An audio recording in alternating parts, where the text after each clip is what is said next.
Hello and welcome. तो आज हम लोग पढ़ने वाले इस वीडियो में क्लास 10 चैप्टर नंबर 10, ठीक है, या फिजिक्स का हम लोग बात करें तो फर्स्ट चैप्टर जिसका नाम था लाइट रिफ्लेक्शन एंड रिफ्रैक्शन। ठीक है, तो जैसे कि पिछला वीडियो में जो है हम लोग रिफ्लेक्शन के बारे में पूरा का पूरा डिस्कस कर लिए थे। ठीक है, कि रिफ्लेक्शन क्या होता है, उसके बाद मिरर्स क्या होते हैं, इमेज फॉर्मेशन जो है हमने देख लिया था। ठीक है, अब आगे देखते हैं हम लोग, उसी का अगला पार्ट है रिफ्रैक्शन। ठीक है, वो रिफ्लेक्शन था, ये क्या था, रिफ्रैक्शन है। ठीक है, सो देखो इसका डेफिनेशन क्या है।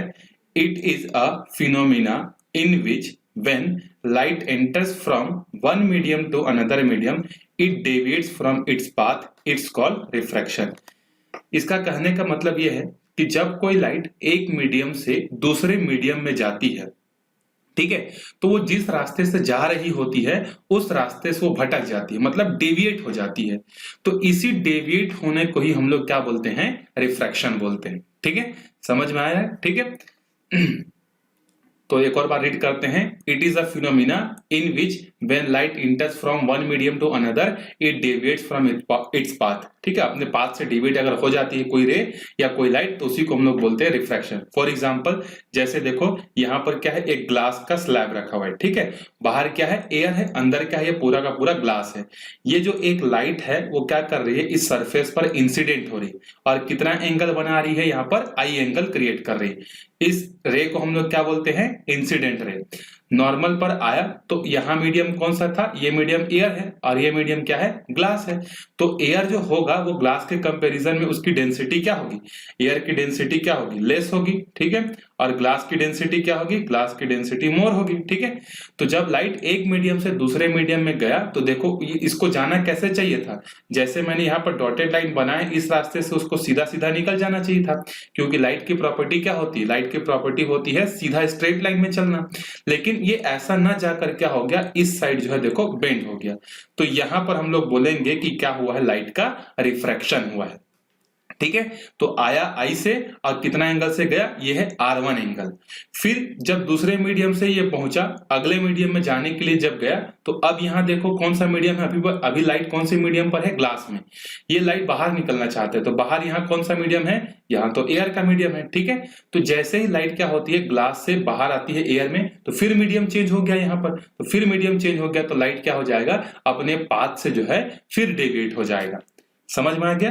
तो लाइट का अपने ओरिजिनल पाथ से डेविएट हो जाना ही क्या कहलाता है, रिफ्रैक्शन कहलाता है। ठीक है, अब यहां पर देखो एक पॉइंट लिखा हुआ है कि deviation of light takes place due to change in the speed of light. मतलब लाइट जो है अपने पाथ से डेविएट क्यों होती है, इसका रीजन है क्योंकि जब लाइट एक मीडियम से दूसरे मीडियम में जाती है तो उसकी स्पीड क्या होती है, कम हो जाती है। ठीक है, इसको एक एग्जांपल से हम लोग समझते हैं अच्छे से। ठीक है, उसके बाद जो है और आपको रिफ्रैक्शन जो है एकदम बेसिक से आपको एकदम क्लियर हो जाएगा। ठीक है, जैसे आप सब लोग क्या करते हो, डी मार्ट जाते हो, मॉल जाते हो, बिग बाजार जाते हो, वहां पर सामान परचेस करने के लिए। तो जब आप सामान परचेस कर लेते हो तो उस सामान को आप काउंटर पर लेके आते हो, और काउंटर पर किसके थ्रू लेके आते हो, तो ट्रॉली के थ्रू लेके आते हो। ठीक है, तो मान लो आप यहां से क्या किए हो, ये आपका क्या है, ट्रॉली है जिसमें बहुत सारा सामान रखा हुआ है और ये ट्रॉली के क्या है, व्हील्स हैं। ठीक है, और काउंटर जो है कहाँ है, यहाँ पर है हमारा काउंटर। ठीक है, मैं यहाँ लिख देता हूँ C, यहाँ पर काउंटर है और काउंटर के सामने क्या लगा होता है, काउंटर के सामने जो है यहाँ पर जो है पैर साफ करने वाले उसको क्या बोलते हैं, याद नहीं आ रहा मेरे को। ठीक है, वहां पर जो है इस तरीके के जो है लगे होते हैं, आप लोग समझ गए। ठीक है, कॉटन किसका, प्लास्टिक वगैरह का कुछ बना हुआ रहता है। ठीक है, अब देखो आप यहां से क्या कर रहे हो, एक आदमी है जो कि इस ट्रॉली को पकड़कर जो है लेकर आ रहा है। पहले ये आदमी यहां से सामान पैक किया, अब यहां से ये ऐसे जा रहा है। अब जब उसको इस काउंटर के पास आना है तो इसको टर्निंग लेना पड़ेगा कि नहीं। ठीक है, तो टर्निंग लेगा, तो मेरे को एक बात बताओ, ये जो व्हील है और ये जो व्हील है, इन दोनों में से कौन सा व्हील की स्पीड कम होगी और कौन से व्हील की स्पीड ज्यादा होगी, तो ऑब्वियस है बात है, इसको टर्निंग ज्यादा लेना है तो ये ज्यादा घूमेगा और ये वाला जो व्हील है वो कम घूमेगा। अब देखो यहां पर जो है ये पहुंच गए दोनों। ठीक है, अब देखो यहां से लेके जैसे इस आदमी ने जो है इस कॉटन के मतलब इस सरफेस तक लेके आया, पूरा का पूरा ये मीडियम सेम था। यहाँ पर क्या लगे हुए थे, यहाँ पर लगे हुए थे, मान लेते हैं टाइल्स लगे हुए थे। ठीक है, इधर पूरे पूरे क्या थे, टाइल्स थे, तो यहां से लेके यहां तक उस व्हील की जो स्पीड है वो क्या हो गई, सेम हो गई। लेकिन जब ये व्हील यहां पर इस में आएगा, इस मेट में आएगा, हाँ इसको मेट बोलते हैं, ठीक है, जब ये व्हील टाइल से मेट पर आएगा तो क्या उसकी स्पीड सेम रहेगी कि आपको थोड़ा सा और ज्यादा धक्का देना पड़ेगा, धक्का देना पड़ेगा कि नहीं, ठीक है, क्योंकि अब मीडियम क्या हो गया, चेंज हो गया। तो ये वाला जो व्हील है ये इतना दूर घूमकर आया है और ये वाला जो व्हील है वो कम घूमकर आया है, ठीक है। तो जब आप इसको इस मेट के अंदर में ढालने की कोशिश करोगे तो ये वाला व्हील क्या होगा, नहीं जाएगा, लेकिन ये वाला व्हील अभी भी क्या होगा, घूम के इधर आते रहेगा, ठीक है। इस चीज को आप प्रैक्टिकल करना, ठीक है, आप टर्न लेना किसी ट्रॉली को और उसमें देखना कि एक जो ये व्हील है ये क्या करता है, कम घूमता है और ये वाला जो है ज्यादा घूमता है, ठीक है। क्यों कम घूमा और ये क्यों ज्यादा घूमा, तो रीजन है कि ये जो व्हील है ये जल्दी ही सबसे पहले क्या हुआ, मेट के कांटेक्ट में आ गया, ये जल्दी मेट के कांटेक्ट में आ गया, क्योंकि यहां से सिर्फ इसको इतना ही दूर आना था, लेकिन इसको क्या करना पड़ा, बहुत दूर आना था, इसीलिए इसकी स्पीड कम नहीं हुई, इसीलिए ज्यादा तेज दौड़ा, ठीक है। तो अब आपको समझ में आया कि टर्निंग क्यों हुई, इसकी टर्निंग जल्दी क्यों हुई, क्योंकि इसने दूसरे मीडियम में एंटर कर लिया। समझ में आया आपको, ठीक है। तो जब कोई व्हील या जब कोई लाइट एक मीडियम से दूसरे मीडियम में जाती है तो उसकी स्पीड कम हो जाती है। जैसे इस केस में व्हील नंबर 1 और व्हील नंबर 2 में से व्हील नंबर 1 की स्पीड क्या हो गई, कम हो गई, और व्हील नंबर 2 की स्पीड क्या थी, ज्यादा थी, इसीलिए ये ट्रॉली क्या हो गई, टर्न हो गया। समझ में आया अब आपको। तो लाइट में टर्निंग क्यों होता है, बेंडिंग डेविएशन क्यों होता है, क्योंकि जब वो एक मीडियम से दूसरे मीडियम में जाता है तो उसकी स्पीड क्या होती है, कम हो जाती है। अब ये दोनों के दोनों व्हील एक साथ मेट पर पहुंच चुके हैं, जब आप धक्का दोगे तो पूरे के पूरे मेट पर अब इन दोनों की स्पीड क्या रहेगी, सेम रहेगी, क्योंकि एक ही मीडियम पर है दोनों। यहां पर क्या था कि ये व्हील नंबर 1 जल्दी आ गया था, यहां पर व्हील नंबर 2 जल्दी नहीं आया था, इसीलिए यहां पर स्पीड में डिफरेंस आया और स्पीड में डिफरेंस आने के कारण ये टर्न हो गया। समझ में आ गया। तो उसी तरीके से देखो, जब कोई मीडियम होता है एयर जैसे, तो एयर में जो एयर की जो डेंसिटी होती है वो क्या होती है, कम होती है, एयर के मॉलिक्यूल्स दूर दूर होते हैं क्योंकि गैस है, 9th में पढ़ा होगा आपने। उसके बाद जो ग्लास है, ग्लास जो होता है एयर के कंपैरिजन में क्या होता है, ज्यादा डेंसर होता है। तो जब कोई एयर या जब कोई लाइट एयर से डेंसर में आएगी तो ऑब्वियस सी बात है उसकी स्पीड क्या हो जाएगी, कम हो जाएगी, क्योंकि उसको रोकने वाले रेजिस्टेंस ज्यादा हो जाएंगे, ठीक है, होंगे कि नहीं। तो इसीलिए लाइट क्या होता है, बेंड हो जाता है। एक और एग्जांपल से समझते हैं। मान लो मैंने आपको एक ट्रैक में दौड़ने के लिए बोला और इस ट्रैक में जो है इस एरिया पर क्या है, इस एरिया पर है सैंड है, ठीक है, रेत है, इस एरिया पर रेत है। उसके बाद यहां पर जो है क्या है, फाइन कोर्स है, ठीक है, कोर्स मतलब बोलते हैं इसको, हिंदी में बोलते हैं गिट्टी वगैरह है, पत्थर वगैरह है, ठीक है। और ये तीसरा वाला क्या है, प्लेन है, तीसरा वाला क्या है, प्लेन है। जब मैं आपको दौड़ने के लिए बोलूंगा तो आप इस प्लेन में क्या करोगे, बहुत आसानी से दौड़ लोगे, लेकिन जैसे ही आप प्लेन से कोर्स में जाओगे तो आपकी स्पीड क्या हो जाएगी, कम हो जाएगी। क्यों स्पीड कम हो जाएगी, क्योंकि यहाँ बड़े बड़े पत्थर हैं जो कि आपको रोकेंगे, आपके पैरों को नुकसान पहुंचाएंगे। तो यहां से प्लेन से जब आप सैंड पर, कोर्स पर गए तो स्पीड क्या हो गई आपकी, कम हो गई। जब कोर्स से आप सैंड पर जाओगे तो आपकी स्पीड और कम हो जाएगी। क्यों, क्योंकि सैंड पर जो है आपका पैर धंसने लगता है, ठीक है, उस पर दौड़ना मुश्किल होता है। तो देखो मीडियम चेंज हुआ कि नहीं, प्लेन से कोर्स, कोर्स से सैंड गए तो मीडियम चेंज हुआ, तो मीडियम के चेंज होने से लाइट की स्पीड कम हो जाती है और स्पीड के कम होने के कारण उनके डायरेक्शन में क्या हो जाता है, चेंज हो जाता है। समझ में आ गया ये चीज। तो इसी वजह से जो है लाइट जो है क्या होता है, अपने पाथ से डेविएट होता है। ये मॉल का, ये ट्रॉली वाला एग्जांपल जो है याद रखना। हाँ, लेकिन पाथ से डेविएट वो तभी होगा जब वो कुछ एंगल बनाते हुए सरफेस पर एंटर करेगा। जैसे ये जो व्हील था, ये व्हील इस पर कैसे किया, कुछ एंगल बनाते हुए यहां पर एंटर किया कि नहीं, तभी इसकी स्पीड में चेंज हुई। लेकिन अगर कोई व्हील अगर डायरेक्टली ऐसा सरफेस पर परपेंडिकुलर आ रहा है तब इसमें डेविएशन नहीं होगा, भले इसकी स्पीड कम हो जाएगी लेकिन ये सीधा सीधा निकल जाएगा, ठीक है। तो डेविएट कब होता है, जब कोई चीज किसी सरफेस के साथ कुछ एंगल बनाते हुए आता है, ठीक है, कुछ एंगल मतलब 90 डिग्री से कम एंगल बनाते हुए अगर एंटर कर रहा है तब उसकी स्पीड भी कम होगी और उसका डायरेक्शन भी चेंज होगा। लेकिन अगर 90 डिग्री अगर बनाते हुए किसी मीडियम से दूसरे मीडियम पर एंटर कर रहा है तो सिर्फ और सिर्फ क्या होगा, उसकी स्पीड में जो है कमी आएगी, डायरेक्शन में चेंज नहीं होगा। मैं क्या चीज बोल रहा हूं आपको समझ में आया? जब आप ट्रॉली को 90 डिग्री करते हुए लेकर आओगे तो उसमें डायरेक्शन में चेंज नहीं होगा, सिर्फ और सिर्फ स्पीड कम होगी। लेकिन आप ट्रॉली को किसी एंगल से जब लेकर आओगे, और वो भी एंगल कैसा होना चाहिए, 90 से छोटा, तब स्पीड भी कम होगा और डायरेक्शन भी चेंज होगा। इसका मतलब क्या है कि जब लाइट किसी सरफेस पर ऐसा 90 डिग्री बनाते हुए आएगी तो लाइट में जो है रिफ्रैक्शन नहीं होगा, सिर्फ उसकी स्पीड कम होगी और सीधा सीधा निकल जाएगा। लेकिन जब कोई लाइट 90 डिग्री से कम एंगल बनाते हुए आएगा तो उसकी स्पीड भी कम होगी और उसके डायरेक्शन में भी क्या होगा, चेंज होगा। तो ये था रिफ्रैक्शन। आई होप आपको समझ में आया होगा, और अगर नहीं आया होगा तो बेझिझक मेरे से कांटेक्ट करके पूछ सकते हो कि सर थोड़ा सा कॉम्प्लिकेटेड हो गया, थोड़ा सा एक और बार एक्सप्लेन कर दो। कोई भी हो चाहे कमेंट कर देना, मैं उससे कांटेक्ट कर लूंगा, या फिर मेरा नंबर आपको लास्ट में शो करेगा, ठीक है, तो वहां पर जो है आप मेरे से कांटेक्ट कर सकते हो, ठीक है। चलो अब उसके बाद देखते हैं, जिस तरीके से क्या था हमारे पास लॉस ऑफ रिफ्लेक्शन थे, उसी तरीके से हमारे पास क्या है, रिफ्रैक्शन के भी कुछ रूल्स होते हैं। जैसे कि फर्स्ट रूल क्या है, incident ray, refracted ray and the normal to the interface. Interface का मतलब होता है जहां पर ये लाइट जो है आकर टकराती है, इसको बोलते हैं इंटरफेस बोलते हैं। तो किसी इंटरफेस पर इंसिडेंट रे, रिफ्रैक्टेड रे और नॉर्मल, ये तीनों के तीनों क्या करते हैं, सेम प्लेन में लाइज करते हैं। ये तो बिल्कुल उसी के जैसा हो गया जैसा हम लोग रिफ्लेक्शन में पढ़े थे, ठीक है। इंसिडेंट रे था और वहां रिफ्लेक्टेड था, या रिफ्रैक्टेड आ गया, ठीक है। तो ये तीनों क्या करते हैं, एक ही प्लेन में जो है लाइज करते हैं। दूसरा जो रूल है वो बहुत इंपॉर्टेंट है, क्योंकि इसके बेसिस पर आपको एग्जाम में क्वेश्चन भी पूछता है। इसको हम लोग दूसरे नाम से जानते हैं, ठीक है, अभी मैं बताऊंगा किस नाम से इसको जानते हैं, ठीक है। इसको बोलते हैं हम लोग स्नेल्स लॉ भी बोलते हैं, देखो, ठीक है। तो डिफाइन स्नेल्स लॉ करके पूछता है, तो देखते हैं क्या होता है।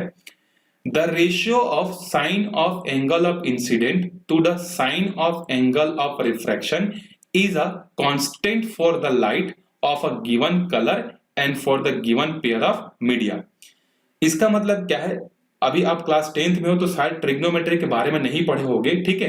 ट्रिग्नोमेट्री में क्या होते हैं, हमारे पास कुछ रेशियोस होते हैं, ठीक है, जैसे sine theta, cos theta, tan theta, ये जो है क्या होते हैं, हमारे पास रेशियोस होते हैं।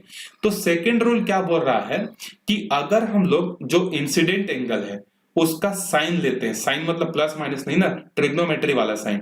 सो अगर इंसिडेंट एंगल का हम लोग साइन लेते हैं और रिफ्रैक्टेड रे का अगर हम लोग साइन लेते हैं, तो ये जो दोनों का रेशियो होता है वो रेशियो क्या होता है, कांस्टेंट होता है, ये बोल रहा है, ठीक है। और कब कांस्टेंट होता है, उसमें भी कंडीशन है कि लाइट का कलर एक ही होना चाहिए। ऐसा नहीं कि एक बार अलग कलर यूज कर रहे हो, दूसरे बार अलग यूज कर रहे हो, और मीडियम भी क्या होना चाहिए, सेम होना चाहिए।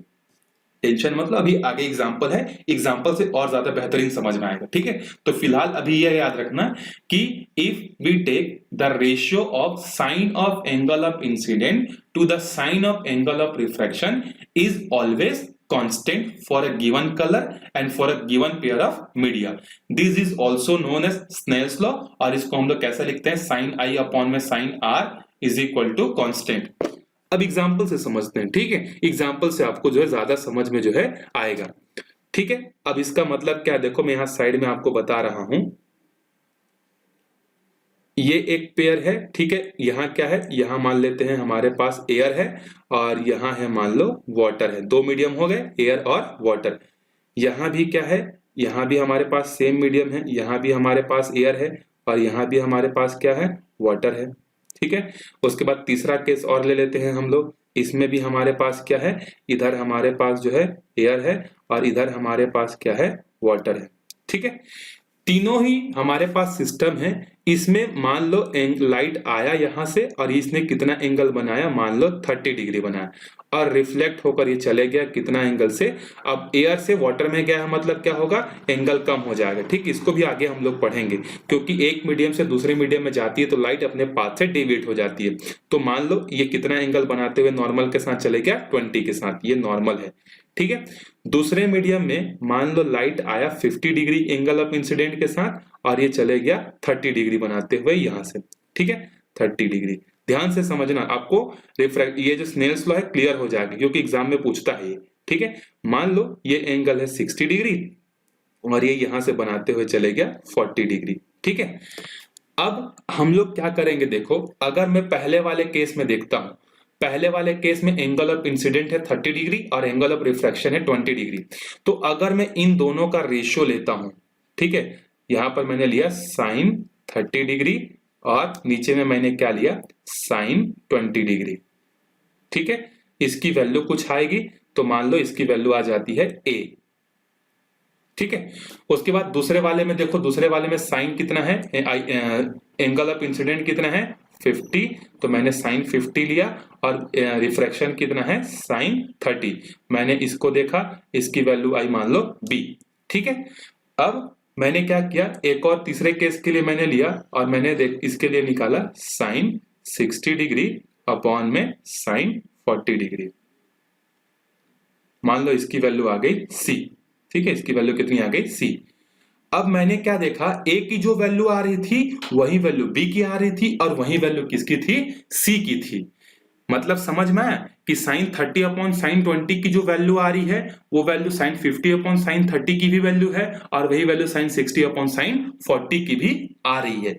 मतलब अगर आपका मीडियम का पेयर अगर सही है, ठीक है, मीडियम का पेयर अगर सही है तो एंगल ऑफ इंसिडेंट कुछ भी हो और एंगल ऑफ रिफ्लेक्शन कुछ भी हो, उनका रेशियो का जो वैल्यू होता है वो सेम होता है। ठीक है, जैसे यहां पर देखो इंसिडेंट 30 था, यहां इंसिडेंट 50 था, यहां इंसिडेंट 60 था, यहां रिफ्लेक्शन 20 था, यहां रिफ्लेक्शन 30 था, यहां रिफ्लेक्शन 40 था। तो देखो हर एक केस के लिए I और R हर एक केस के लिए क्या है, अलग अलग है, लेकिन एक चीज सेम है और वो चीज क्या है कि एंगल ऑफ इंसिडेंट का साइन और एंगल ऑफ रिफ्रैक्शन का भी साइन वो क्या है, फिक्स्ड है। ठीक है, आप यहां पर 70 डिग्री करो चाहे यहां 30 डिग्री करो, लेकिन हमेशा एंगल ऑफ इंसिडेंट का sine I upon sine R जो होगा वो हमेशा रेशियो क्या होगा, फिक्स होगा। इसी को बोलते हैं स्नेल लॉ। कंडीशन क्या होना चाहिए कि तीन एक्सपेरिमेंट जो आपने किया तीनों में लाइट का कलर सेम होना चाहिए और मीडियम भी सही होना चाहिए। जैसे आप यहाँ एयर ली हो और यहाँ वाटर ली हो, अगर आप यहाँ एयर के जगह वाटर के जगह कैरोसिन ले लोगे तो फिर ये sine I upon sine R जो ट्रू नहीं होगा। तो कलर सेम होना चाहिए और मीडियम का पेयर भी सही होना चाहिए। उसके बाद आपके लिए एंगल ऑफ इंसिडेंट कुछ भी हो, एंगल ऑफ रिफ्रैक्शन भी कुछ भी हो, उनका रेशियो हमेशा फिक्स होगा। अगर इस रेशियो की वैल्यू 2 है तो इसकी भी वैल्यू 2 आएगी, इसकी भी वैल्यू 2 आएगी और आगे कोई भी I ले लो, कोई भी एंगल ऑफ इंसिडेंट पर लाइट को गिरा दो या कोई भी एंगल ऑफ रिफ्रैक्शन से लाइट को बाहर कर दो, उसकी वैल्यू हमेशा 2 ही आएगी। ठीक है, इसको बोलते हैं स्नेल्स लॉ। और उसी ने तो बताया था कि sine I upon sine R क्या होता है, कांस्टेंट होता है। देखो यहां पर लिखा है कि नहीं, साइन I अपॉन में sine R is a constant, मतलब उसकी जो वैल्यू आएगी वो क्या रहेगी, कांस्टेंट रहेगी। इसको स्नेल नामक साइंटिस्ट ने बताया था, इसीलिए हम लोग उसके नाम के ऑनर में इस रूल को हम लोग क्या लिख देते हैं, स्नेल्स लॉ लिखते हैं। ठीक है, तो अब स्नेल्स लॉ का डेफिनेशन कैसे बताओगे, तो रटोगे नहीं, देखो बड़ा इजी है। According to Snell's law, the sine of angle of incident to the sine of angle of reflection is always constant. ठीक है, the ratio of sine of angle of incident to the sine of angle of refraction is always constant for a given color and for given pair of media. ये क्या होता है, हमेशा fix होता है। ठीक है, चलो अब उसके बाद आगे देखते हैं हम लोग। ठीक है, थोड़ा सा ये पहले चीज देख लेते हैं, behaviour of light in different media, फिर वापस ऊपर वाले पे आएंगे। देखो क्या है behaviour of light in different medium. Light जो होता है वो अलग अलग मीडियम पर क्या करता है, अलग अलग तरीके से जो है बिहेव करता है। ठीक है, जैसे जब लाइट क्या होगी, एक मीडियम से दूसरे मीडियम पर जब आती है तो क्या होता है, देखो when light goes from rarer medium to denser medium it bends towards the normal। जब लाइट रेयर मीडियम से डेंसर मीडियम में आएगी, मान लेते हैं ये ऊपर वाला रेयर मीडियम है, नीचे वाला डेंसर है, तो जब कोई लाइट रेयर मीडियम से डेंसर मीडियम में आएगी तो वो नॉर्मल के साइड, देखो ये नॉर्मल है ना, तो नॉर्मल के साइड क्या हो जाती है, ये बेंड हो जाती है। ये पहला बिहेवियर है। दूसरा क्या है कि इसका उल्टा, मान लेते हैं अब ये डेंसर है और नीचे रेयर है। मान लो कोई लाइट क्या हो रही है, डेंसर मीडियम से अब कहां आ रही है, रेयर मीडियम में, तो नॉर्मल से दूर हो जाएगी। ये नॉर्मल है तो देखो ये कहां जाएगी, अवे फ्रॉम द नॉर्मल, और ये क्या होगी, टुवर्ड्स द नॉर्मल। तो एक चीज याद रखना, रेयर से डेंसर में जाएगा तो डेंसर भारी होता है, तो भारी होता है तो झुक जाएगा, ठीक है, बेंड हो जाएगा। और जब डेंसर से रेयर में जाएगा तो खाली हो जाता है, जगह खाली हो जाता है, तो क्या करेगा, नॉर्मल से दूर होकर भागेगा। समझ में आ गया। तो यहां पर मैं छोटा सा आपके लिए ट्रिक बना देता हूं। जब रेयरर टू डेंसर जाएगा तो क्या होगा, नॉर्मल की तरफ बेंड हो जाएगा, और जब डेंसर से रेयरर की तरफ जाएगा तो क्या हो जाएगा, अवे हो जाएगा। ठीक है, ये चीज याद रखना, समझ में आ गया। और देखो bending of light decided the medium, यहां पर एक छोटा सा बहुत बारीक सा चीज मैं आपको समझाना चाहता हूं। ठीक है, वैसे अगर इसको नहीं समझते तो भी कोई प्रॉब्लम नहीं था, लेकिन थोड़ा सा मैं आपको मतलब क्लास 12 के लेवल का थोड़ा सा समझाने की कोशिश करता हूं कि जैसे मैंने अभी आपको डेफिनेशन बताया कि जब कोई लाइट रेयरर मीडियम से डेंसर मीडियम में जाती है तो नॉर्मल की तरफ क्या होती है, बेंड हो जाती है। तो यहां पर मैंने लाइट के बिहेवियर को किसके भाषा में समझाया, मीडियम के भाषा पर समझाया, जबकि ये ऐसा नहीं होता है। ठीक है, मतलब कौन सा मीडियम रेयरर होगा या कौन सा मीडियम डेंसर होगा ये लाइट डिसाइड करता है। ठीक है, लाइट से मीडियम डिसाइड होता है, ना कि मीडियम से लाइट। बहुत बारीक चीज है। ठीक है, जैसे अगर लाइट एक मीडियम से दूसरे मीडियम में गई और ये मान लो नॉर्मल की तरफ बेंड हो गई, तो हम लोग क्या मानेंगे कि ये डेंसर मीडियम है। हम लोग पहले नहीं बोलेंगे कि ये डेंसर है, हम लोग एक्सपेरिमेंट करते हैं और अगर झुक जाता है तब हम लोग इसको बोलते हैं डेंसर मीडियम, और उसके कंपैरिजन में ये क्या होगा, रेयरर मीडियम। समझ में आ गया। तो भले ही यहां पर मैंने आपको समझाया है कि रेयरर से डेंसर जाता है तो नॉर्मल की तरफ बेंड होता है, और उल्टा होता है तो यहां पर उसका उल्टा होता है। ठीक है, मतलब डेंसर से रेयरर में जाएगी तो अवे फ्रॉम द नॉर्मल होती। मैंने आपको भले ये समझाया है, लेकिन एक्चुअल में जो होता है वो लाइट डिसाइड करता है कि मीडियम रेयरर होगा कि डेंसर होगा। दोनों में बहुत बारीक चीज है। ठीक है, समझ में आ गया होगा तो अच्छी बात है, और अगर नहीं आया होगा तो इस चीज को याद कर लेना, रेयरर टू डेंसर मतलब बेंड हो जाएगा नॉर्मल की तरफ, डेंसर से रेयरर जब जाएगा तो अवे फ्रॉम द नॉर्मल जाएगा। समझ में आ गया ये चीज। ठीक है, चलो अब आते हैं हम लोग बिहेव, यहां पर जो है एक चीज हमको समझना है। ठीक है, देखो क्या चीज है ये, refraction through different transparent medium. ठीक है, मतलब हमारे पास बेसिकली 3 तरीके के ट्रांसपेरेंट मीडियम होते हैं जिसके थ्रू हमको क्या करना है, रिफ्रैक्शन को जो है समझना है। ठीक है, तो उसमें से सबसे पहला है हमारे पास ट्रांसपेरेंट ग्लास स्लैब। ठीक है, ग्लास स्लैब क्या होता है, कांच का बना हुआ एक रहता है, स्लैब रहता है। स्लैब मतलब समझ लो जैसे आप लोगों के घर में होगा कांच का कोई टुकड़ा होगा इस तरीके से रेक्टेंगुलर फॉर्म में, तो उसको बोलते हैं स्लैब बोलते हैं। ठीक है, देखो in the glass slab the lateral shifting of the light takes place. मतलब क्या होता है, देखो जब ग्लास में जो है ट्रांसपेरेंट ग्लास स्लैब में जब लाइट एक मीडियम से दूसरे मीडियम में एंटर करती है और जब बाहर निकलती है तो वहां पर जो है लेटरल शिफ्टिंग होती है। अब ये लेटरल शिफ्टिंग क्या होती है मैं आपको समझाता हूं। ABCD ये क्या है, एक क्या है हमारे पास, एक ग्लास स्लैब है। ग्लास स्लैब में क्या होते हैं, 2 ट्रांसपेरेंट मीडियम होते हैं। ठीक है, 2 सरफेस होते हैं जिनमें क्या होता है, रिफ्रैक्शन होता है, और ये दोनों सरफेस कैसे होते हैं, पैरेलल होते हैं। ठीक है, तो एक चीज याद रखना, मैंने अभी आपको बताया कि नहीं कितने तरीके के ट्रांसपेरेंट मीडियम होते हैं, 3 तरीके के ट्रांसपेरेंट मीडियम होते हैं, और तीनों में ही 2-2 सरफेस होते हैं। तो तीनों के सरफेस में ही डिफरेंस होता है। तो अगर 2 सरफेस पैरेलल हैं तो उसको क्या बोलेंगे, स्लैब बोलेंगे।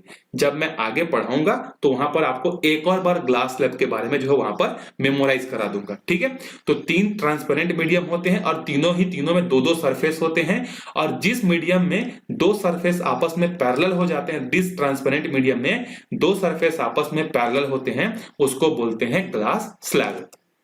ठीक है, तो देखो मान लो PQ क्या है, एक इंसिडेंट रे है जो कि ग्लास से स्लैब के जो है एक सरफेस पर जो है क्या हुआ, इंसिडेंट हुआ।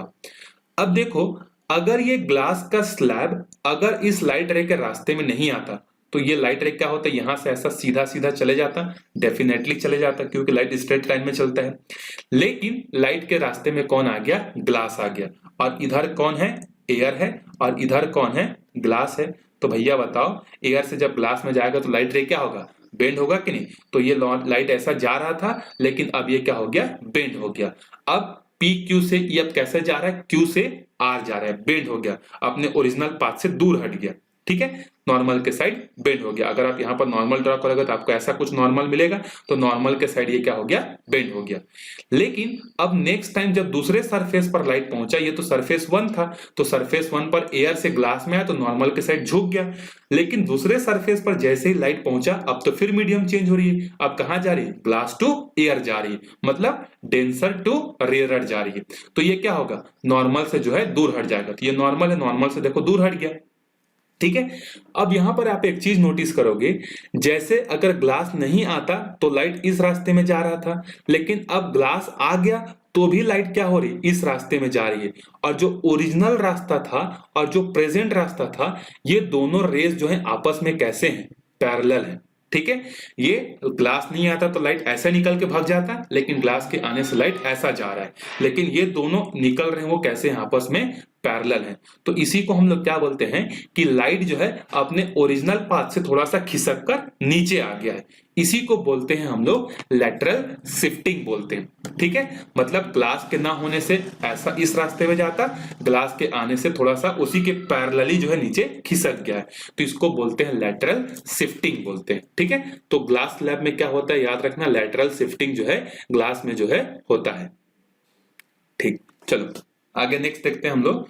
Now we have to studied about refractive index, ठीक है।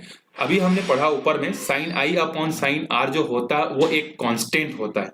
उसी कांस्टेंट को जब हमने आगे चलकर स्टडी किया तो वो चीज बन गया रिफ्रैक्टिव इंडेक्स। अब ये रिफ्रैक्टिव इंडेक्स क्या होता है, देखो, it is the property of medium of power of bending of light. मतलब रिफ्रैक्टिव इंडेक्स क्या होता है, किसी मीडियम की वो पावर होती है जो हमको बताती है कि वो मीडियम लाइट को कितना बेंड कर सकता है। फॉर एग्जाम्पल, इसको थोड़ा सा समझने से पहले एक और एग्जाम्पल लेते हैं। मान लो मैंने 3 आदमी को क्या किया, एक बी और सी को मैंने एक लोहे का रॉड दिया, इतना बड़ा मैंने रॉड दिया, ठीक है। मैंने इसको बोला कि अपना ताकत लगाकर जो है इसको क्या कर दो, बेंड कर दो। तो पहले वाले ने जोरदार ताकत लगाया और इसने जो है इतना बेंड कर दिया, ठीक है। मतलब ये पहले ऐसा था, ये एंड और ये एंड ऐसे थे, उसको जो है अब इसने बेंड करके ऐसा बना दिया। बी वाला थोड़ा सा कमजोर था, खाता पीता नहीं था, ठीक है, कमजोर था, सिंगल हड्डी था, तो ये ज्यादा बेंड नहीं कर भाई, ये बोला मैं इतना ही बेंड कर पाऊंगा करके, ठीक है। तो इसने इतना ज्यादा बेंड किया, इसने इतना कम बेंड किया। लेकिन सी जो था ये हट्टा कट्टा था, खाता पीता घर से था, इसने उस रॉड को क्या किया, इस तरीके से बेंड कर दिया। तो अब मैं आपसे पूछूं कि किसकी ताकत ज्यादा है, तो जिसने ज्यादा बेंड किया होगा उसकी ताकत ज्यादा है भैया। तो कौन सबसे ज्यादा बेंड किया, तो सबसे ज्यादा बेंड किया सी ने, फिर उसके बाद किसने किया, ए ने, और सबसे कम बेंड किसने किया, बी ने। तो जिस तरीके से इस रॉड को इन लोगों ने बेंड करके बताया, उसी तरीके से मीडियम जो होते हैं वो भी लाइट को क्या कर सकते हैं, मोड़ सकते हैं, ठीक है। और वो जितना ज्यादा लाइट को मोड़ेंगे उसी को हम लोग बोलेंगे कि उसका रिफ्रैक्टिव इंडेक्स क्या है, उतना ज्यादा है। तो अगर मैं एक सेंटेंस में बोलूं कि रिफ्रैक्टिव इंडेक्स क्या है, so refractive index is the power of bending of light, ठीक है। कौन सा मीडियम लाइट को कितना बेंड कर सकता है उसको हम लोग बोलते हैं रिफ्रैक्टिव इंडेक्स बोलते हैं, ठीक है। फॉर एग्जांपल यहां पर हमने 3 केस लिया, ठीक है। पहले में क्या है, पहला मीडियम एयर है, दूसरे में भी एयर है, तीसरे में भी एयर है, लेकिन जो सेकंड मीडियम है वो अलग अलग है। ये वाटर मान लो, ये केरोसिन मान लो, ये ग्लिसरीन मान लो, ठीक है। हमने अलग अलग जो है मान लिया, लेकिन ऊपर का एक मीडियम क्या है, कॉमन है, ठीक है। अच्छा, एक और चीज मेरे को याद आ गया, इसको समझाने से पहले मैं आपको एक और चीज समझा देता हूं, नहीं तो फिर भूल जाऊंगा मैं, ठीक है। देखो मैं यहां पर बोल रहा हूं रेयर मीडियम और डेंसर मीडियम, तो कभी भी कोई भी मीडियम का नाम फिक्स नहीं है कि ये हमेशा रेयर मीडियम ही होगा और ये हमेशा डेंसर मीडियम ही होगा। वो रेयर मीडियम और डेंसर मीडियम जब 2 मीडियम एक साथ आते हैं तब डिसाइड होता है कि ये रेयर मीडियम है, ये डेंसर मीडियम है। जैसे अगर हमारे पास 2 मीडियम है, एयर और वाटर, ठीक है। अगर ये पेयर है हमारे पास तो इसमें रेयर मीडियम कौन सा होगा, ऑब्वियस ही बात है एयर होगा, और डेंसर मीडियम कौन सा होगा, वाटर होगा। लेकिन अगर मैं 2 मीडियम रख दूं वाटर और हनी को, ठीक है, वाटर और हनी को, तो इस केस में जो है रेयर मीडियम कौन होगा, वाटर होगा, और डेंसर मीडियम कौन होगा, हनी होगा, ठीक है। तो देखो वाटर जो है ये ऐसा फिक्स नहीं कि water will be always denser medium या वाटर जो है हमेशा रेयर मीडियम होगा, ठीक है।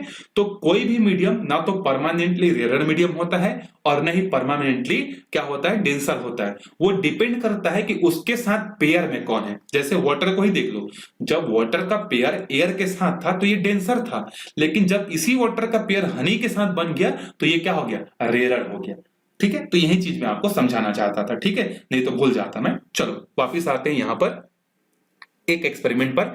तीनों का पहला मीडियम एयर एयर एयर है, इसका दूसरा मीडियम जो है अलग अलग है, ठीक है। मान लेते हैं ये वाटर है, ये कैरोसिन है और ये हनी है, या कुछ भी मान सकते हो, तीन अलग अलग मीडियम्स हैं। पहले मीडियम में लाइट कितना एंगल से इंसिडेंट हो रहा है, 30 से।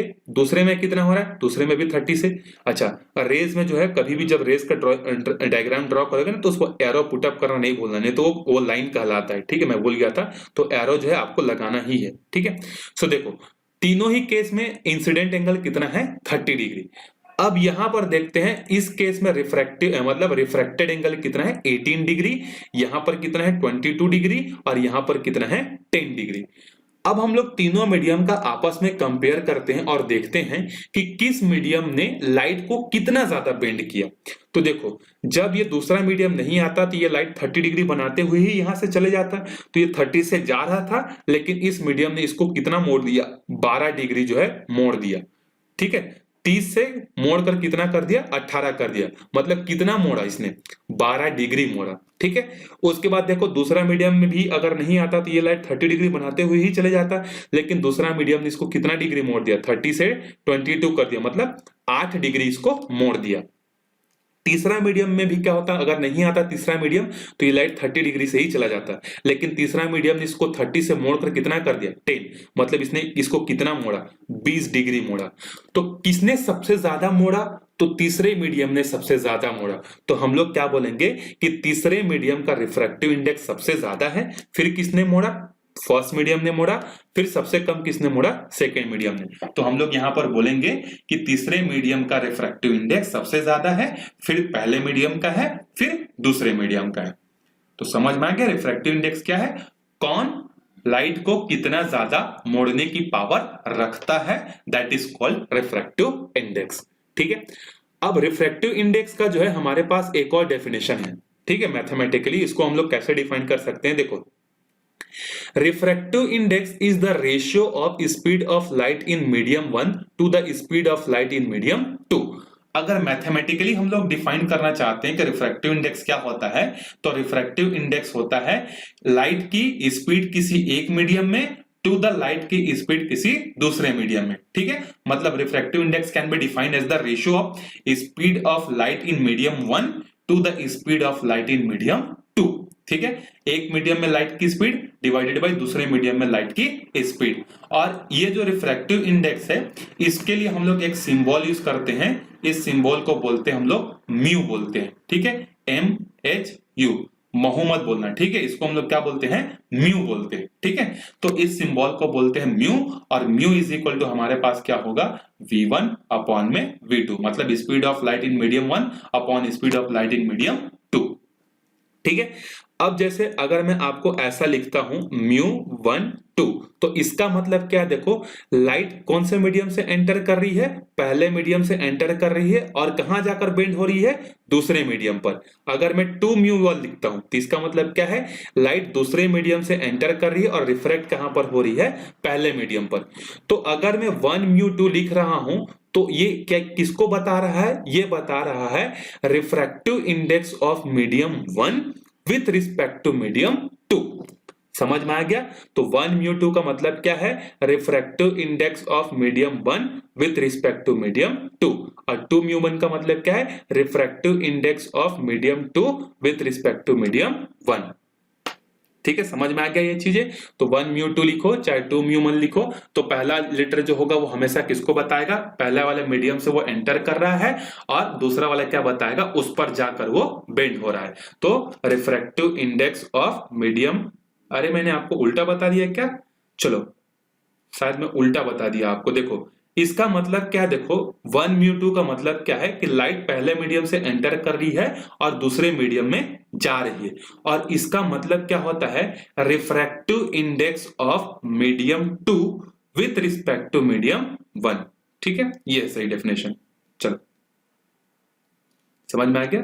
रिफ्रैक्टिव इंडेक्स मतलब दूसरे मीडियम का पहले मीडियम के कंपैरिजन में कितना उसने बेंड किया। सिंपल सा, सब चीज छोड़ो, ये याद रखना कि दूसरे मीडियम में क्या हो रही है, रिफ्रैक्ट हो रही है लाइट, और लाइट पहले मीडियम से जा रही है और दूसरे मीडियम में रिफ्रैक्ट हो रही है। ठीक है, चलो। और ये जो रिफ्रैक्टिव इंडेक्स जो होता है ना, ये रिफ्रैक्टिव इंडेक्स क्या होता है, एक यूनिट लेस क्वांटिटी होती है। ठीक है, यूनिट लेस क्वांटिटी, इसका कोई क्वांटिटी नहीं है। क्यों नहीं है, क्योंकि देखो ऊपर में भी स्पीड है मतलब मीटर पर सेकंड, नीचे में भी स्पीड है मीटर पर सेकंड, दोनों दोनों कैंसिल हो गए, तो रिफ्रैक्टिव इंडेक्स जो होता है वो सिर्फ एक नंबर होता है, इसका जो है कोई यूनिट जो है नहीं होता है। ठीक है, समझ में आ गया। और 1 म्यू 2 का मतलब क्या है, refractive index of medium 2 with respect to medium 1, और 2 म्यू 1 का मतलब क्या है, refractive index of medium 1 with respect to medium 2। ठीक है, ये यहां पर याद रखना, उल्टा लिख दिया था। चलो अब देखते हैं कुछ मटेरियल्स का, देखते हैं और उसके रिफ्रैक्टिव इंडेक्स देखते हैं। मैंने यहां पर जितना भी चीज लिखी है आपको कोशिश करना है कि कम से कम इतना चीजें आपको याद हो, स्पेशली वाटर का, डायमंड का और ग्लास का। देखो एयर का रिफ्रैक्टिव इंडेक्स होता है 1.0003 और ये सबसे कम होता है। ठीक है, अगर आपसे पूछा जाएगा कि सबसे कम रिफ्रैक्टिव इंडेक्स कितना होता है, तो हमेशा याद रखना एयर का सबसे कम होता है, और कितना होता है 1.0003।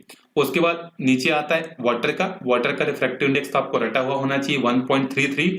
उसके बाद ये है सी ग्लास लिखा है, मतलब ग्लास, ये क्राउन ग्लास है। ठीक है, दो टाइप के ग्लास होते हैं, एक होता है क्राउन ग्लास, एक होता है फ्लिंट ग्लास। तो क्राउन ग्लास का रिफ्रैक्टिव इंडेक्स होता है 1.52, फ्लिंट ग्लास का रिफ्रैक्टिव इंडेक्स होता है 1.62, और सबसे ज्यादा जो होता है, ठीक है, लार्जेस्ट, ठीक है, सबसे हाईएस्ट जो है रिफ्रैक्टिव इंडेक्स किसका होता है, डायमंड का होता है 2.42। फिर उसके बाद केरोसिन का होता है 1.44, टारपोलिन ऑयल का होता है 1.47। तो ये चीजें आपको क्या करनी है, याद रखनी है। इसको क्या करोगे, याद रखने से आपको क्या फायदा होगा, आपको न्यूमेरिकल सॉल्व करने में बेनिफिट होगा। ठीक है, जैसे अगर मैं आपको बोलूं इस टेबल को देखो और मेरे एक क्वेश्चन का आंसर देना। ठीक है, क्वेश्चन है कि अगर हमारे पास 3 मीडियम है, मान लो वाटर है एक मीडियम, उसके बाद है केरोसिन है, वाटर, केरोसिन, और एक और ले लेते हैं हम लोग, हाँ टारपोटिन ऑयल को ले लेते हैं, टारपोटिन ऑयल। ठीक है, टारपोटिन ऑयल, ये 3 मीडियम हैं। इन तीनों मीडियम में अगर लाइट किसी एक मीडियम से दूसरे मीडियम में एंटर करे, मतलब एक मीडियम से इन तीनों मीडियम में एंटर कर रही है, ठीक है, एक एक करके, पहले एयर टू वाटर, फिर एयर टू केरोसिन, फिर एयर टू ऑयल, तो किस मीडियम में लाइट की स्पीड जो है सबसे कम होगी और किस मीडियम में लाइट की स्पीड सबसे ज्यादा होगी। क्वेश्चन समझ में आया आपको, एक और बार बोल देता हूं, लाइट जो है एयर से वाटर में गई पहले केस में, दूसरे केस में एयर टू केरोसिन में गई, तीसरे केस में एयर टू टारपोटिन ऑयल में गई। तो मेरा क्वेश्चन ये है कि लाइट की स्पीड सबसे कम किस में होगी और लाइट की स्पीड सबसे ज्यादा किस में होगी। ठीक है, तो शुरुआत में ही याद करो, मैंने रिफ्रैक्शन को जब एक्सप्लेन किया था, लाइट में जो है स्पीड कम होता है।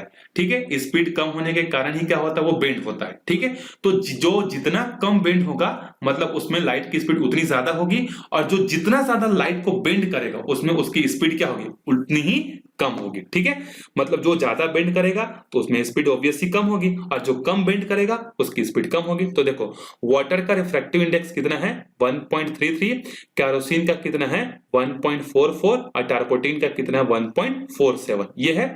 तो सबसे ज्यादा रिफ्रैक्टिव इंडेक्स किसका है, टारपोटिन ऑयल का, मतलब ये लाइट को सबसे ज्यादा बेंड करेगा, और लाइट को जब सबसे ज्यादा बेंड करेगा तो इसकी स्पीड सबसे लेस होगी, सबसे लीस्ट स्पीड इसकी होगी। ठीक है, और सबसे हाईएस्ट स्पीड किसकी होगी, वाटर में जो है सबसे ज्यादा हाई स्पीड होगी।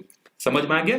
तो जिसका रिफ्रैक्टिव इंडेक्स जितना कम होता है लाइट की स्पीड उसमें उतना ही ज्यादा होती है, और जिस मीडियम में जो है लाइट की स्पीड रिफ्रैक्टिव इंडेक्स जितना स्ट्रांग होता है उसमें मीडियम की लाइट की स्पीड उतनी ही कम होती है। समझ में आ गया, अगर रिफ्रैक्टिव इंडेक्स ज्यादा तो स्पीड कम, रिफ्रैक्टिव इंडेक्स कम तो स्पीड ज्यादा। ठीक, चलो अब देखते हैं कुछ न्यूमेरिकल्स इसी के बेसिस पर, जो कि लास्ट ईयर एग्जाम में आया हुआ था। ठीक है, ये क्वेश्चन जो है आई थिंक लास्ट ईयर या लास्ट के last year same to same question जो है आया हुआ था। ठीक है, लेकिन यहां पर डेटा जो है चेंज कर दिया था, 1.5 के जगह शायद 1.6 या 1.4 दे दिया था। ठीक है, देखो light enters from air, light जो है एयर से एंटर कर रही है, मतलब हमारा मीडियम वन कौन सा है, एयर है, टू द ग्लास, और दूसरा मीडियम कौन सा है, ग्लास, तो ये मीडियम वन, ये medium two, having refractive index 1.50, और जिस ग्लास में वो एंटर कर रही है उसका रिफ्रैक्टिव इंडेक्स कितना, 1.50। What is the speed of light in glass, तो जब लाइट एयर से ग्लास में जाएगी तो उस समय उसका स्पीड कितना होगा, ये हमको बताना है। और दिया है कि the speed of light in vacuum is 3 into 10 to the power 8। ठीक है, एक चीज देखो, लाइट की जो स्पीड वैक्यूम में होती है, ठीक है, वैक्यूम मतलब एक ऐसा जगह जहां का प्रेशर जीरो होता है, ठीक है, जहां पर कोई पार्टिकल एग्जिस्ट नहीं कर सकता, ऐसा हम लोग मानते हैं। वैक्यूम और एयर में जो है ज्यादा डिफरेंस जो है नहीं होता है। ठीक है, मतलब वैक्यूम में लाइट की जो स्पीड होती है उससे बहुत थोड़ा सा डिफरेंस होता है, थोड़ा सा कम होता है एयर में। लेकिन न्यूमेरिकल पर्पस के लिए हम लोग ये मान लेते हैं कि लाइट की जो स्पीड वैक्यूम में होती है वही स्पीड कहां होती है, एयर में होती है। लेकिन एक्चुअली देखा जाए तो वैक्यूम में ज्यादा स्पीड होती है और एयर में कम होती है, लेकिन बहुत कम का डिफरेंस होता है। ठीक है, तो ये जो आपको दिया है ना, वैक्यूम में जो लाइट की स्पीड है, इसी को आपको ट्रीट करना है किसके लिए, एयर के लिए। तो इनडायरेक्टली आपको दिया हुआ है किसके लिए है, ये एयर के लिए है। ठीक है, तो देखो कैसे लिखोगे, जिस फॉर्मेट में मैंने लिखा है बिल्कुल उसी फॉर्मेट में आप कॉपी में नोट डाउन करोगे और फाइनल एग्जाम में भी ऐसा ही लिखोगे। ठीक है, so given that refractive index of glass 1.50, भैया दिया है ना हमको, यहां देखो पढ़ो, क्वेश्चन दिया है। Speed of light in vacuum, vacuum भी लिख सकते हो या ब्रैकेट में एयर कर लेना। ठीक है, 3 into 10 to the power 8 metre पर second. What we have to find, we have to find the speed of light in glass, glass के अंदर में लाइट की स्पीड कितनी है। तो देखो भैया, हमको पता है, चाहे पता हो चाहे ना पता हो, लेकिन हमको तो लिखना पड़ेगा। We know that refractive index is equal to क्या होता है, अभी अभी हमने पिछले जन्म में पढ़ा है कि speed of light in medium one to the speed of light in medium two. तो पहला मीडियम कौन सा है, एयर, तो मैं यहाँ V एयर लिख दिया। दूसरा मीडियम कौन सा है, ग्लास, तो मैंने यहाँ पर VG लिख दिया। और रिफ्रैक्टिव इंडेक्स कितना है, 1.50, तो मैंने रिफ्रैक्टिव इंडेक्स की जगह 1.50 रखा, एयर के जगह 3 into 10 to the power 8 रखा, VG के जगह VG रख दिया। अब ये VG इधर चला गया, 1.5 इधर जाके इसको डिवाइड किया, तो 3 को जब 1.5 डिवाइड करेगा तो कितना आएगा, 2 आएगा। Hence the speed of light in glass is 2 into 10 to the power 8 metre पर सेकेंड। आई होप आपको क्लियर हो गया होगा। ठीक है, चलो वापिस चलते हैं क्वेश्चन नंबर सेकंड पे। ठीक है, क्वेश्चन नंबर सेकंड क्या बोल रहा है, देखो अच्छा क्वेश्चन है, वैसे थोड़ा सा लॉजिकल क्वेश्चन है। क्या बोल रहा है, देखो the refractive index of glass, मतलब ग्लास नहीं दिया था, डायमंड दिया हुआ था, ग्लास को काट देना। ठीक है, refractive index of diamond is 2.42, मतलब बोल रहा है कि डायमंड का जो रिफ्रैक्टिव इंडेक्स है वो कितना है, वो 2.42 है। What is the meaning of this statement, इस स्टेटमेंट का मीनिंग क्या है, ये आपसे पूछ रहा है। मतलब आपको म्यू दिया है 2.42 और आपसे पूछ रहा है कि भैया इसका मतलब क्या है। तो देखो म्यू का मतलब क्या है, speed of light in medium one upon speed of light in medium two. तो अगर मैं यहां पर जो है V1 की वैल्यू निकालूंगा तो वो, या फिर V2 की अगर वैल्यू निकालूंगा, यहां से V2 की वैल्यू निकालूंगा तो क्या हो जाएगा, V1 अपॉन में म्यू। और म्यू कितना दिया है मैं आपको समझा रहा हूं, टेंशन मत लो। म्यू दिया है 2.42। अब इसका मीनिंग क्या है, देखो इसका मीनिंग यह है कि लाइट की स्पीड पहले मीडियम में जो थी, जब वो दूसरे मीडियम में आएगी तो उसकी स्पीड क्या हो जाएगी, 1/2.42 क्या हो जाएगी, कम हो जाएगी। मतलब इसका है कि अगर एयर में लाइट की जो स्पीड है वो है 3 into 10 to the power 8 metre पर सेकेंड, अगर वो डायमंड में जाएगा तो उसकी स्पीड कितनी हो जाएगी, 1/2.42 कम हो जाएगी। समझ में आ गया। तो इसका रिफ्रैक्टिव इंडेक्स का मीनिंग ये है। जैसे कि मैं बोल देता हूं कि किसी मीडियम का रिफ्रैक्टिव इंडेक्स 1.50 है, तो इसका मतलब क्या है कि अगर लाइट की स्पीड मीडियम एयर में जो भी है उसके मुकाबले जब वो उस मीडियम में आएगा तो उसकी स्पीड इतने टाइम्स क्या हो जाएगी, कम हो जाएगी। ठीक है, तो आगे अगर ऐसे ही आपको क्वेश्चन मिलते हैं तो उसको कैसे टेकल करोगे, समझ में आ गया। जो भी रिफ्रैक्टिव इंडेक्स दिया रहेगा उतना टाइम एयर लाइट की स्पीड एयर के मुकाबले कम हो जाएगी। ठीक है। जैसे अगर आपको बोल दिया कि क्राउन ग्लास का रिफ्रैक्टिव इंडेक्स जो है 1.52 है, इसका मीनिंग क्या है? इसका मीनिंग ये है कि लाइट अगर एयर से उस ग्लास में आएगी तो एयर के मुकाबले 1.52 टाइम्स क्या हो जाएगी? कम हो जाएगी। याद रखना, कम हो जाएगी ना, डिनोमिनेटर में आएगा, 1 अपॉन करोगे, ठीक है। चलो क्वेश्चन नंबर 3 में चलते हैं। देखो क्या दिया है लास्ट क्वेश्चन आज इस वीडियो के लिए। The refractive index of 4 medium A B C and D are given. 4 medium है और चारों मीडियम का रिफ्रैक्टिव इंडेक्स हमको दिए हुए हैं। That is A is equal to 1.33 and B is equal to 1.50, C is equal to 1.52 and D is equal to 2.40। ये 4 medium के दिए हुए हैं। क्वेश्चन यहां से स्टार्ट होता है। If the light travel from one medium to another. अब लाइट किसी एक मीडियम से दूसरे मीडियम में जा रही, किसी में भी जा सकता है, वो ए से बी में जा सकता है, बी से सी में जा सकता है, सी से डी में जा सकता है, या ए से डी में जा सकता है, किसी में भी जा सकता है। In which case the change in speed will be minimum और मैक्सिमम। तो क्वेश्चन आपसे पूछ रहा है कि वो कौन सा केस होगा जिसमें जब लाइट एक मीडियम से दूसरे मीडियम में जाएगी तो उसमें ज्यादा चेंजेस नहीं आएंगे, पहला वाला क्वेश्चन। और दूसरे वाले क्वेश्चन में बोल रहा है कि वो कौन सा मीडियम होगा जिसमें जब लाइट एक मीडियम से दूसरे मीडियम में जाएगी तो उसमें मैक्सिमम डिफरेंस आ जाएगा। तो देखो जब लाइट मिनिमम चेंजेस कहां होगा, देखो जब लाइट क्या होगी बी से सी में जाएगी, ठीक है। When light enters from medium B to medium C. जब लाइट मीडियम बी से मीडियम सी में जाएगी तो सबसे कम चेंजेस होंगी। क्यों? क्योंकि इन दोनों के रिफ्रैक्टिव इंडेक्स में बहुत कम डिफरेंस है। तो अगर हो सकता है कि पहले केस में अगर वो 38 डिग्री मतलब मान लो बी मीडियम में जा रहा है तो लाइट जो है क्या हो गया 20 डिग्री बेंड हो गया। तो जब सी मीडियम में जाएगा तो हो सकता है वो कितना डिग्री बेंड हो जाए, 18 या 19 डिग्री बेंड हो जाए, ठीक है। तो दोनों में बहुत कम माइन्यूट डिफरेंस है। तो देखो जब लाइट बी से सी में जाएगी तो दोनों का रिफ्रैक्टिव इंडेक्स में बहुत कम डिफरेंस होने के कारण इनमें ज्यादा फर्क जो है नहीं पड़ेगा। अगर एयर से जो है अगर बी वाले मीडियम में जा रही है तो मान लो 20 डिग्री बेंड हो रही है, तो अगर सी वाले केस में जाएगी तो 19 डिग्री होगी। तो दोनों में बहुत कम डिफरेंस है। अब इसका सेकंड पार्ट का तो आंसर आप बता ही सकते हो कि मैक्सिमम कब होगा, जब रिफ्रैक्टिव इंडेक्स सबसे ज्यादा डिफरेंस का होगा। तो देखो सबसे ज्यादा रिफ्रैक्टिव इंडेक्स का डिफरेंस क्या है, ए और डी में है। तो ए में जब जाएगा और डी में जब जाएगा तो मैक्सिमम डिफरेंस आएगा। तो देख लेते हैं कि अगर ए में जाता है तो मान लो वो कर देता है 40 डिग्री बेंड, और जब वो डी में जाएगा तो हो सकता है ये सिर्फ 20 डिग्री ही करे। मतलब आपको सबसे ज्यादा डिफरेंस किसमें दिखेगा, जब लाइट ए वाले मीडियम से डी वाले मीडियम में जाएगी। क्यों? क्योंकि इन दोनों का रिफ्रैक्टिव इंडेक्स क्या है, बहुत ज्यादा डिफरेंस है। और किसी केस में जो है इतना मैक्सिमम नहीं होगा, ठीक है। तो मिनिमम कहां होगा, जहां पर दो मीडियम का रिफ्रैक्टिव इंडेक्स में कम डिफरेंस होगा वहां चेंजेस भी कम होंगे। और सबसे ज्यादा डिफरेंस कहां आएगा, जहां पर रिफ्रैक्टिव इंडेक्स में सबसे ज्यादा डिफरेंस होंगे। यहां पर मैंने एक्सप्लेनेशन आपके लिए लिख दिया है, आप उसको समझ लेना, ठीक है। तो ये हो गया रिफ्रैक्शन का पार्ट, ठीक है। ग्लास स्लैब हमने पढ़ लिया, रिफ्रैक्टिव इंडेक्स पढ़ लिया। नेक्स्ट वीडियो में हम लोग स्टार्ट करेंगे रिफ्रैक्शन थ्रू लेंसेज। मैंने 3 ट्रांसपेरेंट मीडियम बताया था ना, तो पहला ट्रांसपेरेंट ग्लास खत्म हो गया। दूसरा हम लोग नेक्स्ट वीडियो में स्टार्ट करेंगे विच इज कॉल्ड लेंस। फिर एक और वीडियो आएगा जिसमें हम लोग प्रिज्म के बारे में पढ़ेंगे, ठीक है। फिर एक और वीडियो आएगा जहां पर हम लोग उसके न्यूमेरिकल सॉल्व करेंगे।